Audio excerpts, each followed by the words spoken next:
Ofer here from Team C2C. I'll be narrating parts of this movie.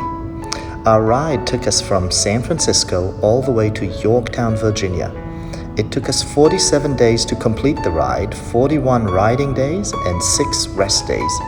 We went through 9 states: California, Nevada, Utah, Colorado, Kansas, Missouri, Illinois, Kentucky, and lastly Virginia.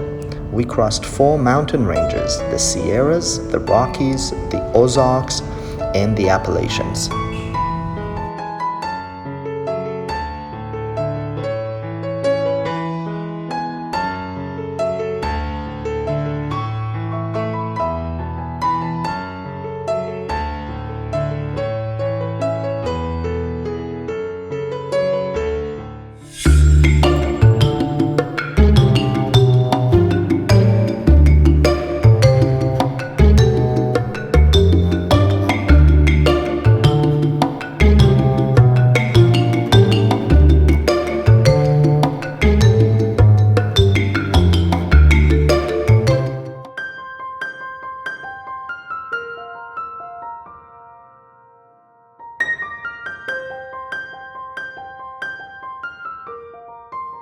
Love you. Love you. Bye. See you in a few. Ciao, Vera.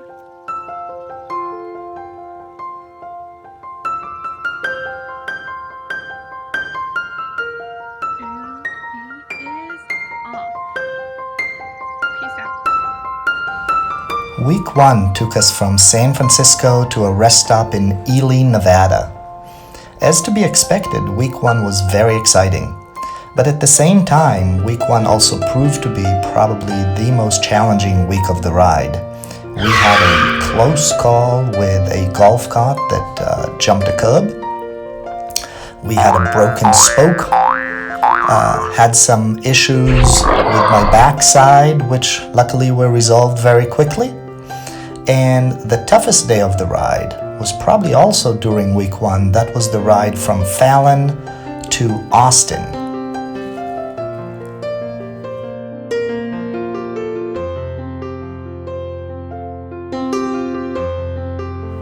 A few words about the reasons behind the trip, or perhaps maybe just one word: Corona, or COVID. Well, you see, the pandemic caused my workload to increase dramatically. I've been putting in long hours every day. Ethan's summer camp, the one he likes so much, was canceled as well, as I guess to be expected. All that while for years now I've been dreaming on going on a cross-country bike ride. So in essence, this was a perfect storm. This was the perfect opportunity, and I seized it. And I am so happy that I did.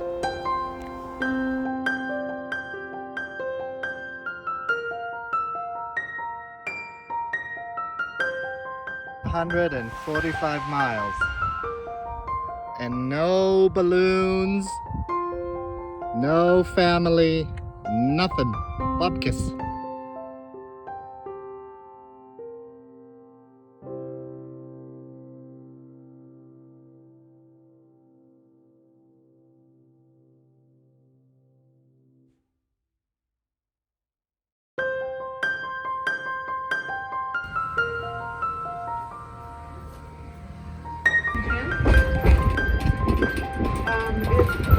She is a force.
Ethan and Remy in about 5 minutes down the hill.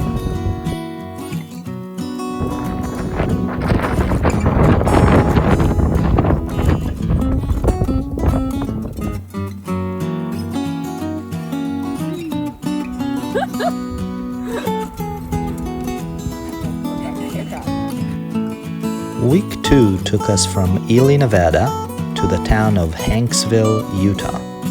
In fact, with the exception of the first riding day for the week that took us to Bacon, Nevada, the rest of the week was in Utah.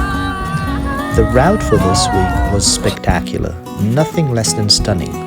It included a magnificent ride into Utah, visits to some of Utah's most well-known and striking national parks, such as Zion and Bryce, and riding through some of the lesser-known but not less beautiful parks such as Cedar Breaks, Red Canyon, and more.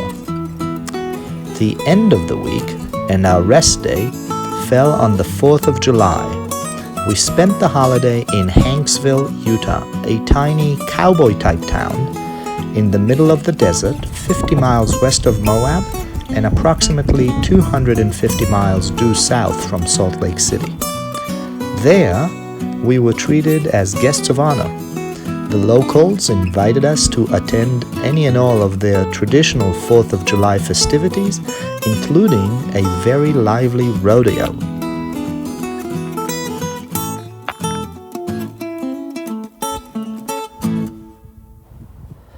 I was very fortunate to have the best support team one could ask for.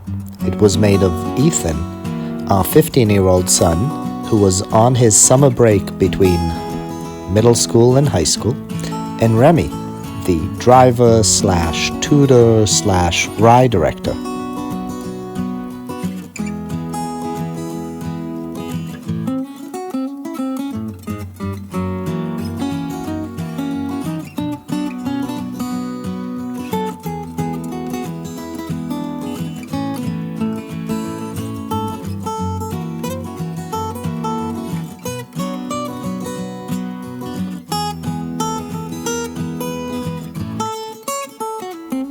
In relative terms, this trip was fairly easy to plan.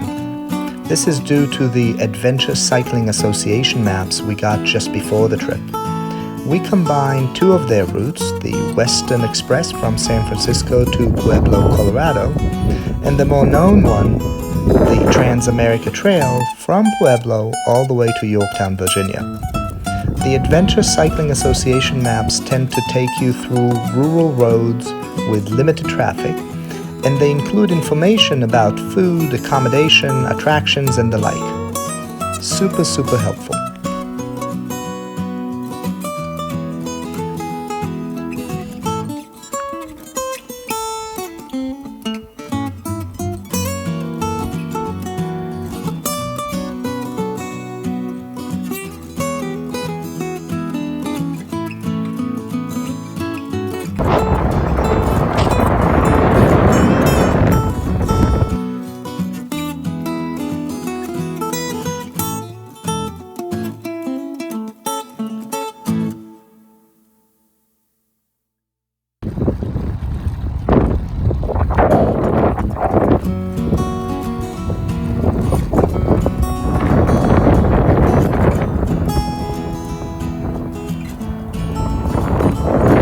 Hello.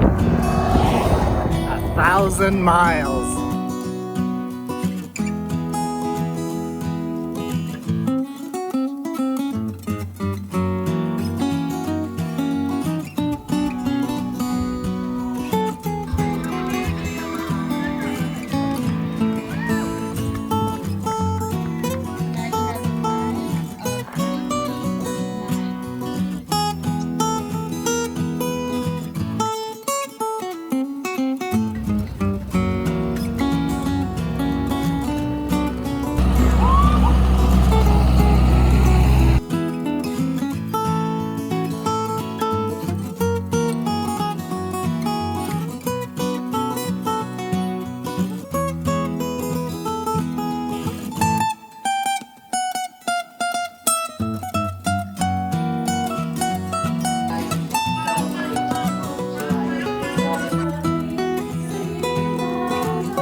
Week 3 started in Hanksville, Utah, right after the 4th of July weekend, and ended in Ordway, Colorado. It is this week that we crossed the Colorado River, entered the state of Colorado, and climbed the Rockies, including the Continental Divide.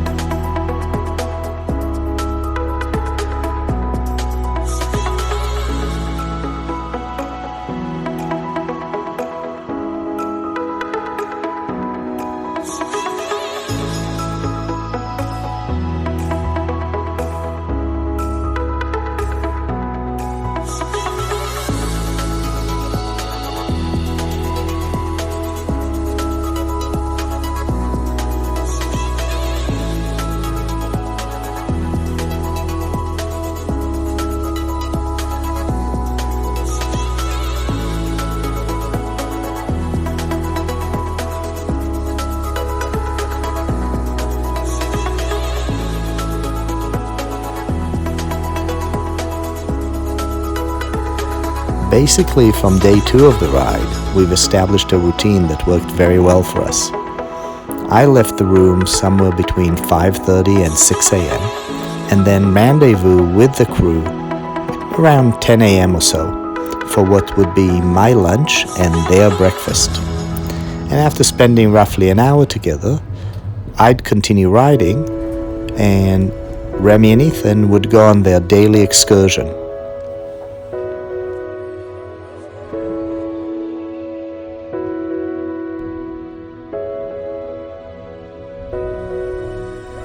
As was mentioned, our trip took place as COVID was very much present throughout the world, and the US in particular. We took many steps to minimize our risk. We brought our own pillows. We disinfected each room we stayed at following a detailed protocol.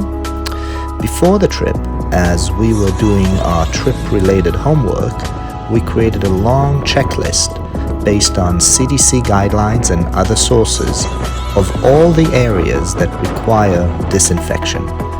Most days, Remy and Ethan were the ones to perform this ritual, as typically they would get to the room an hour or two before I would. Meals were usually outside or at places that practice social distancing. And in the very few times that we went through more populated metropolitan areas, we ate in our room. Lastly, it's important to remark that our route took us through mostly green or close to green counties that had none or very few infections.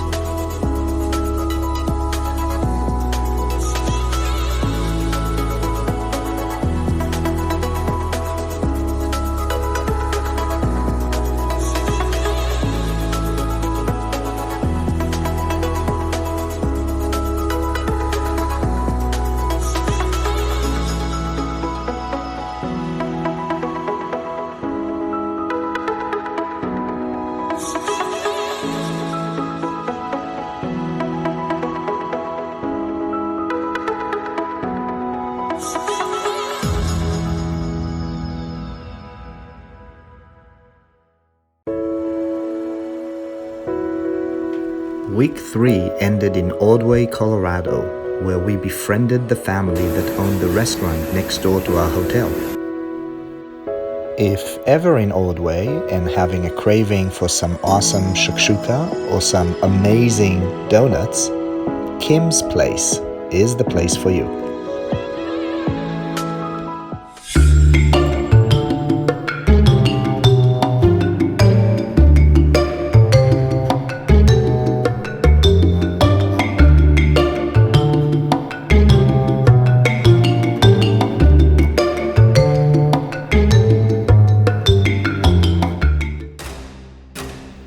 Week 4 started in Ordway, Colorado, and ended in Marshville, Missouri. Most of the week was in Kansas, and while the roads were generally flat, the weather was anything but. We had spectacular shows of lightning, thunderstorms, and heavy rain, not to mention the winds. Luckily, much of the severe weather occurred on the tail end of each day, after I finished writing for that day. It was on this week that we celebrated the halfway point, a celebration that included champagne and a dance party by the side of the road, just outside of Nest City, Kansas.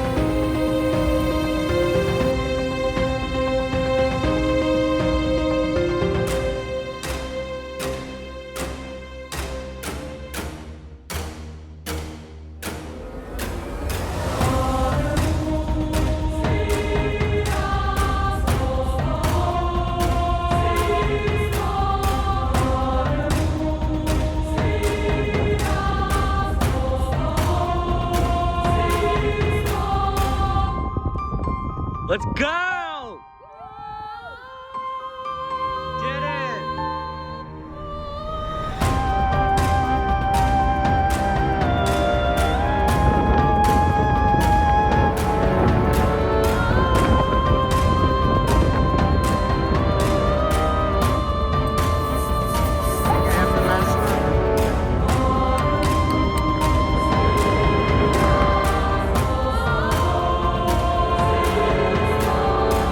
The sign you saw at the halfway point and the unique combination of hotel and zoo which is coming up were all examples of the absolutely amazing job of the one and only Remy. As I previously mentioned, Remy joined us to play three main roles. She was the driver, the tutor for Ethan, and our ride director. And she excelled in all of them. Every evening, she and I would work on planning the route for the next day, and it was Remy who was responsible for finding all of the amazing places that we stayed at. On top of that, she had to endure both dad jokes and teenager jokes, and I can tell you this is not easy. She also had to stomach living with two guys for close to 7 weeks. And as my wife would tell you, that is no picnic.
For our rest day, we stopped in Marshfield, Missouri, a town that is on Route 66 and is very proud of it. we stayed at a Victorian B&B that was just a block or so away from a replica of the Hubble telescope. Edwin Hubble, the American astronomer for whom the telescope was named, grew up in Marshfield. The weekend would not have been complete without a visit to the Hillbilly Racetrack, an Ozark region tradition.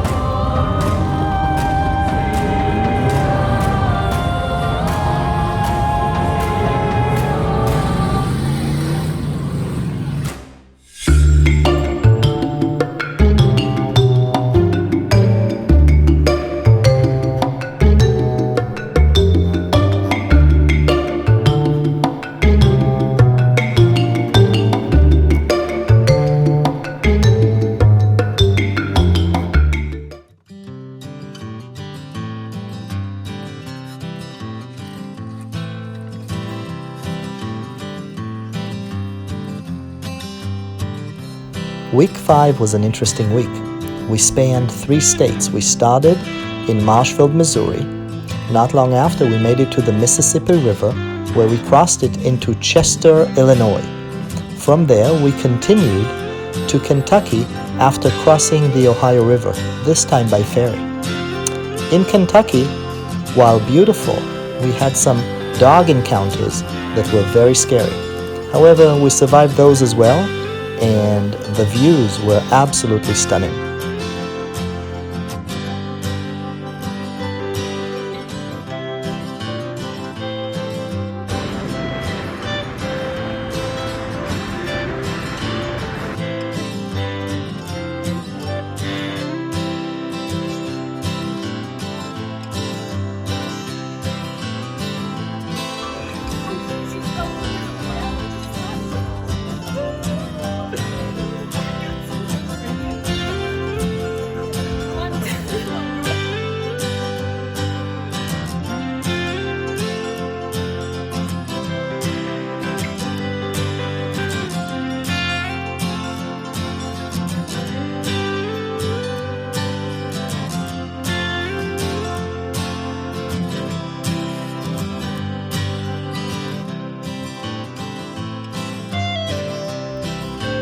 For those of you interested in some of our riding stats, here are some nuggets.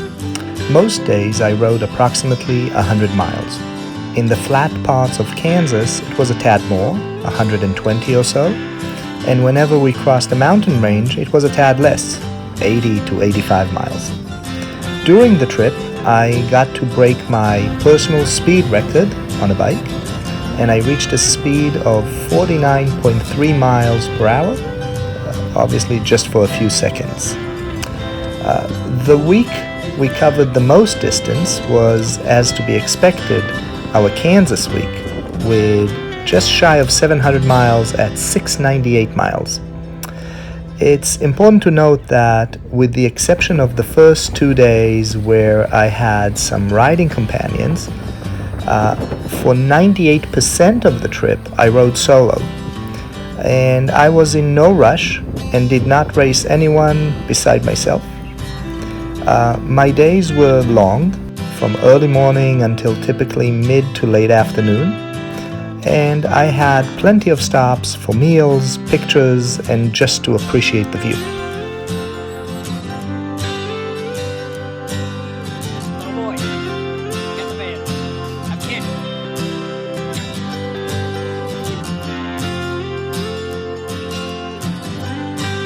Who let the dogs out? Who let the dogs out?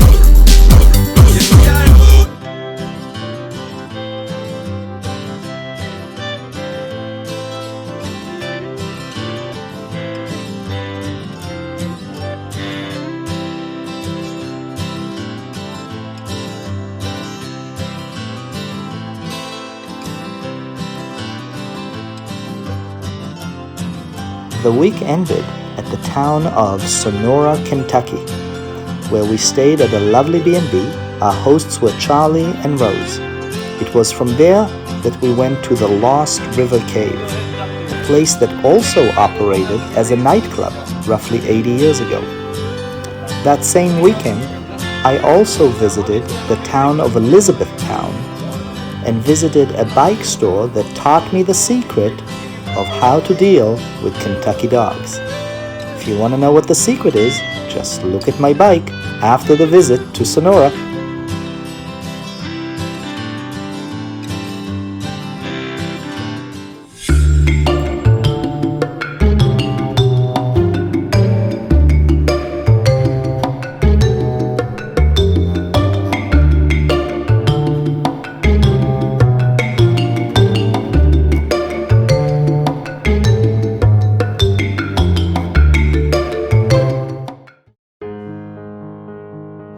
Week 6 started in Sonora, Kentucky and ended in Troutville, Virginia. This was our Appalachian week. First on the Kentucky side, and then after crossing the border to Virginia, on the Virginia side.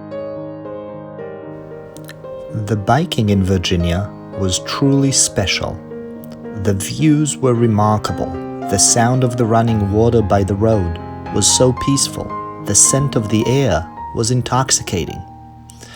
And while there were many hills to climb, and I was often outpaced by butterflies, it was an absolute delight.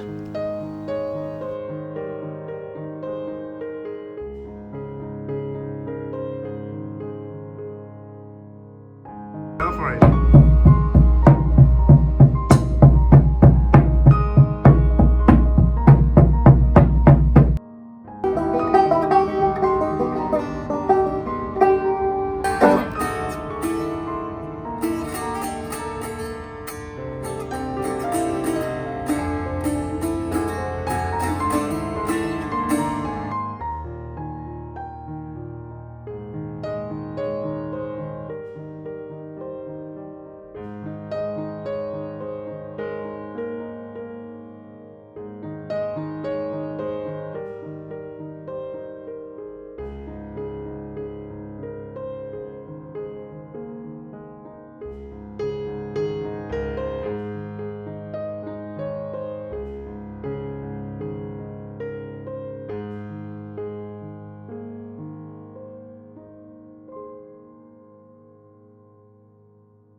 Good morning.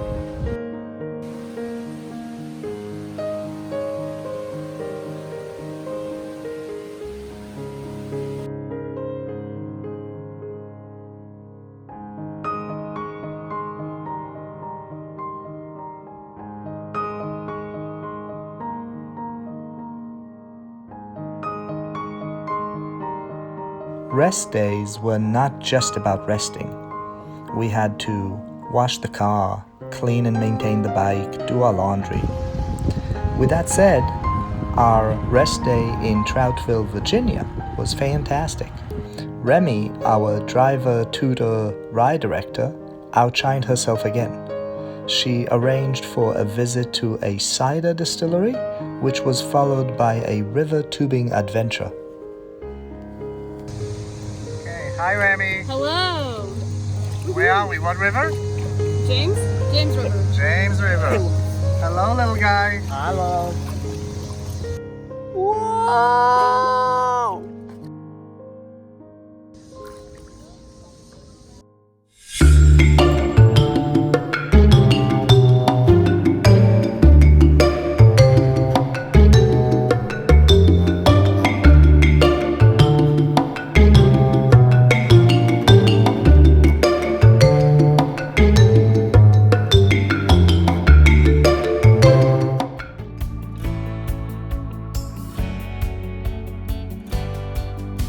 This trip went by so quickly, as we are already on the final week of the ride. Week 7 was a short week, only 4 riding days, that took us to the Blue Ridge Mountain Range, Shenandoah Valley, the town of Mineral, the city of Richmond, Virginia, and more. During this week, we had to make some last-minute changes to our route due to Hurricane Isaiah.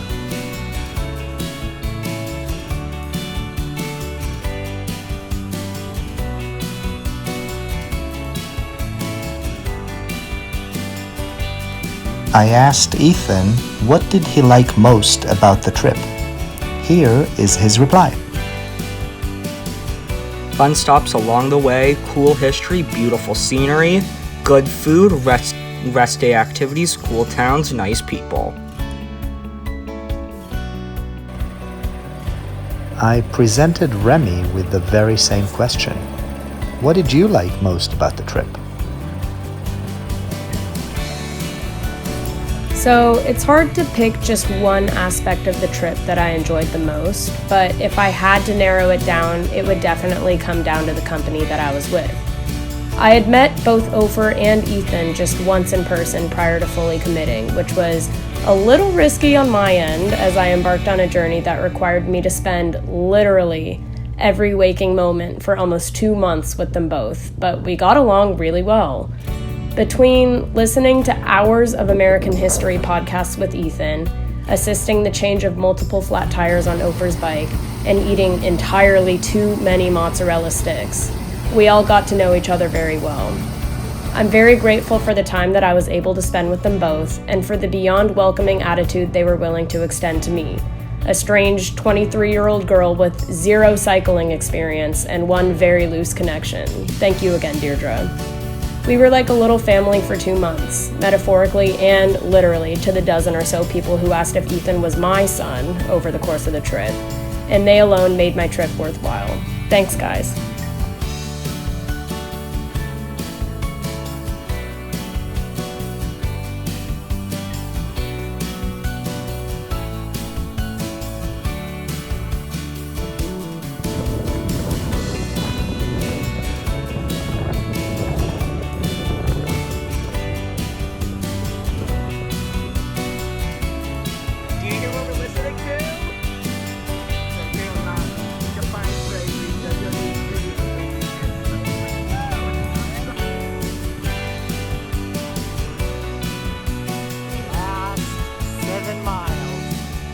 After 3,800 miles, almost there.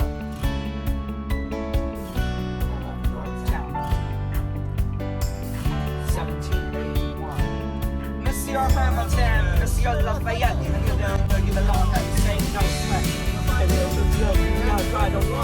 Immigrants, we get the job done.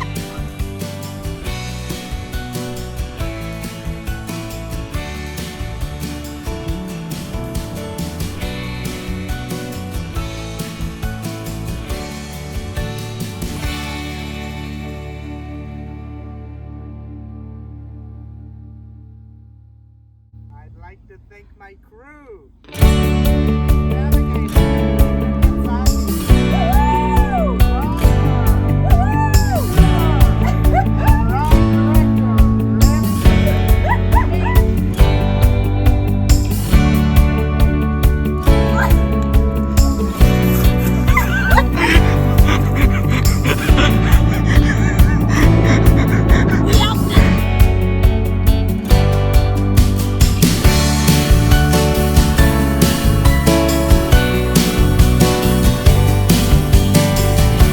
Go, go, go, go, go, go, go.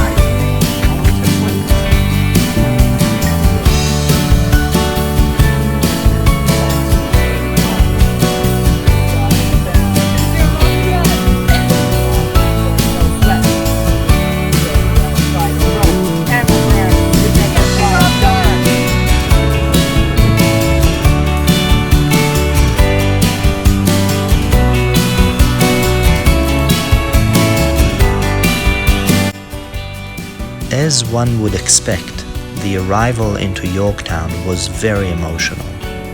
Those moments by the monument, dipping my front wheel in the water, jumping into the ocean, those moments will be with me for the rest of my life. Thank you for joining me on this adventure, and thank you for watching.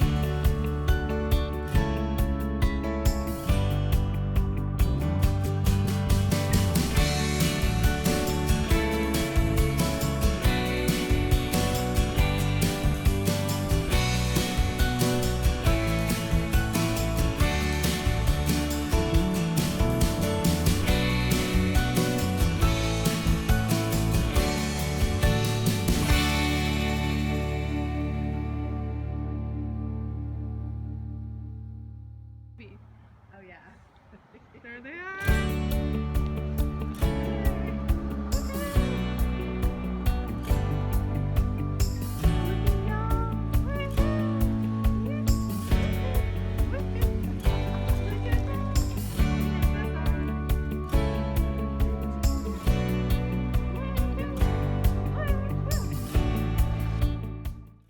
Okay, Ethan, we have a lot of people to thank. Please press play.